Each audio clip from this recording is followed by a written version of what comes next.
Far enough away that the electromagnetic disturbance doesn't bother them.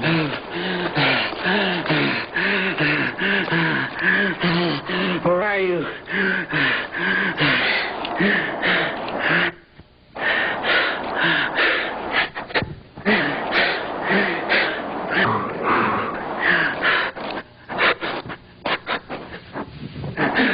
This is from about 100 feet away from me right now. He's standing on top of some trees that have fallen.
The branches and the plants actually get in the way right here. So, I mean, this is a physical object. It's obviously there. Some people tried to say that it was cut and pasted in some kind of Photoshop application or something. I mean, I don't know how you can look at this video and say that that object is not there.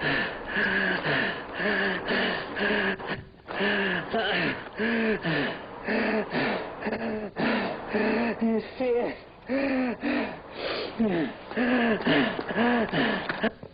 Okay, continue that on. We're going to go ahead and show the house footage too. Might as well get that out of the way so that some of the people who haven't seen this footage can get a feel for how compelling and powerful this evidence really is. Turn the lights back down. You can turn the volume down a little bit there. Okay, was there a question? It is in color. It's supposed to be.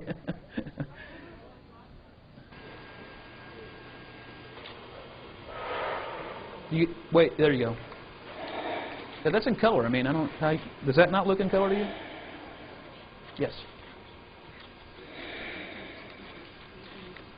Yes, I'm going to talk about that. Now this is after he's brought this thing home. He was, as you can see in the forest video footage, he was extremely distraught. He was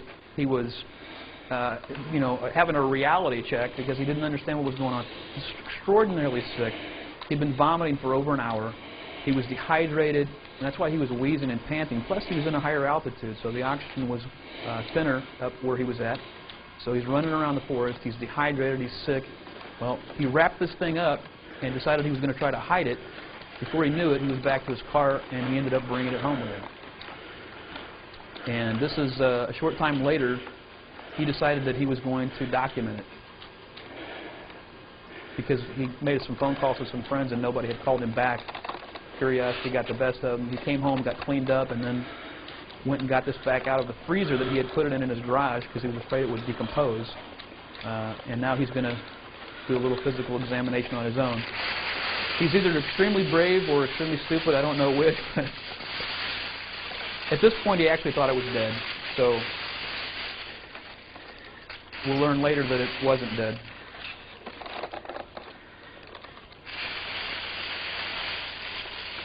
This is the thermal blanket he wrapped it up in, and he had some straps he had wrapped around it that he'd taken off his backpack.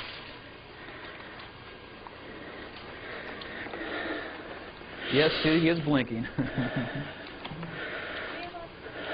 Now, he didn't actually see it blinking when he was recording this. He was looking through his viewfinder in his camcorder, which was a black and white viewfinder. It was about 1 inch square, and that eyeball probably represented about 2 or 3 pixels in that display. So it would have been very difficult to see.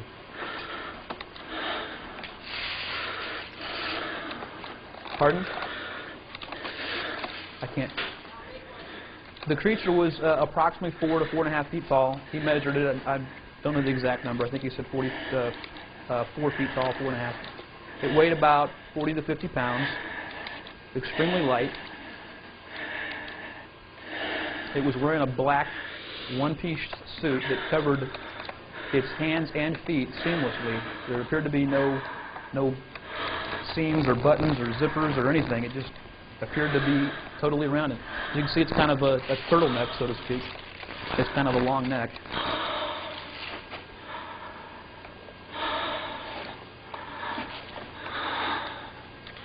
Well, we didn't have him medically examined, but I would say he had to have. He had quite a headache, and you'll see that later on. He actually, well, some people don't know the story, so let me quickly recap after this video segment plays. How the creature actually got in this state is an interesting story all by itself.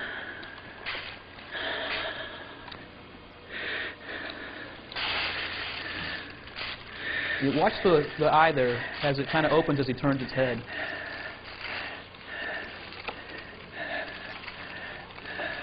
He was a little out of it at that point, I would say. Now the noises that you're hearing here, those are coming from the creature. Now he thought that as he was moving its neck that air was just escaping from the lungs, and he just wrote it off as, just this creature was still dead. Now he's kind of opening the eye there just to examine it.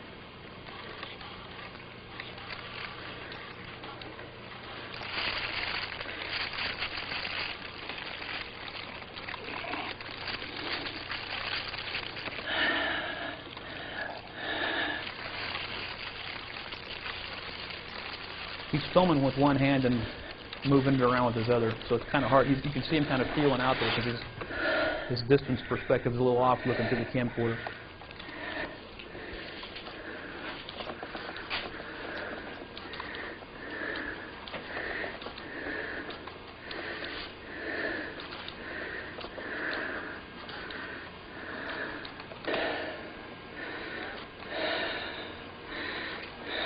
His what? Yeah, there is some blood up by the head. Oh, it was red. And I assumed that it was probably red because it breathes air. It's oxygen-based, and therefore it probably used hemoglobin the same way that we do, and so its blood is going to be red also.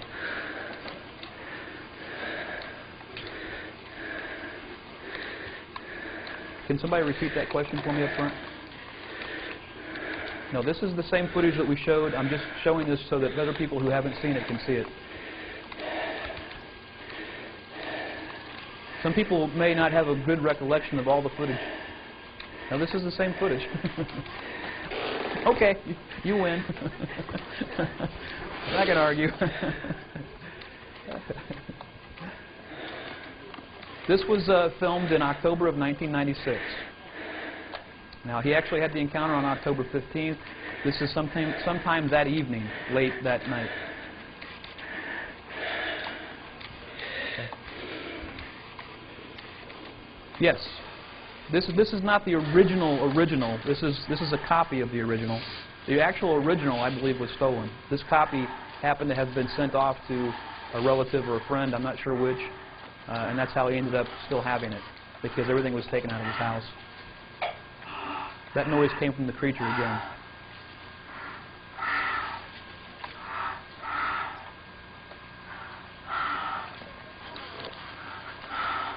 Yes, he actually has this camcorder. In some points, he has it duct taped to a ladder.